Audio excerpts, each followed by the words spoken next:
Prince Harry and Meghan Markle's public relations team seems to be running on a revolving door system. James Holt is the latest to exit, marking the 12th departure from the Sussex team in just 5 years. That's more turnover than the notorious Watford Football Club, who have also seen 12 managerial changes in the same period. But what's really going on behind the scenes? It's hard to ignore the rapid churn of key staff members, and Holt's exit just days after Meredith Mains announced her departure signals a troubling trend. Holt, who was the couple's head of engagement and communications from 2019 until December 2025, has worked with Harry and Meghan through some of their most turbulent times. But his move to leave the Sussex team now doesn't just mark the end of a job, it feels like the end of an era. Sources say that Holt, who had been running their Archewell charity since 2021, now wants to return to London with his husband and young child, citing personal reasons.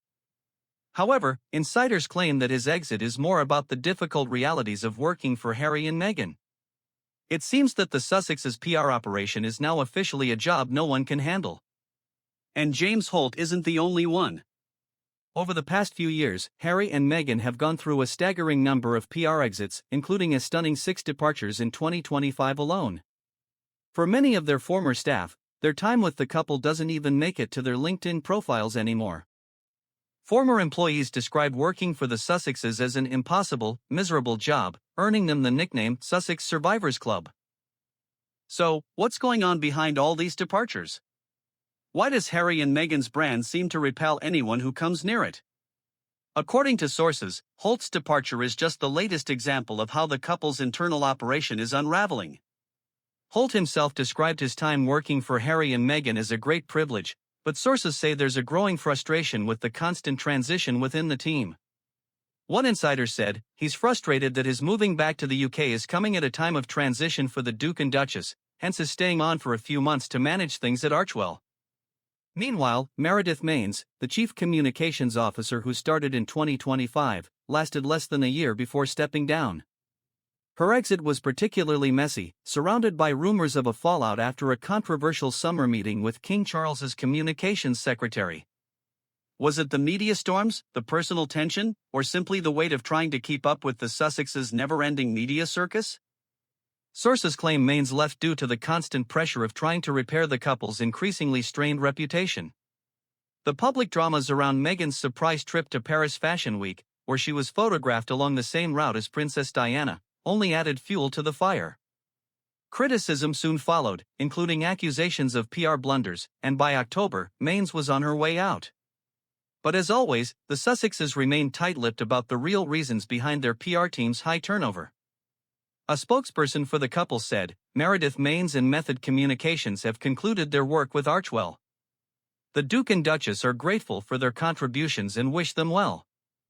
But insiders say that her exit is part of a much bigger issue within Team Sussex, a systemic problem with how they handle media and their internal communications.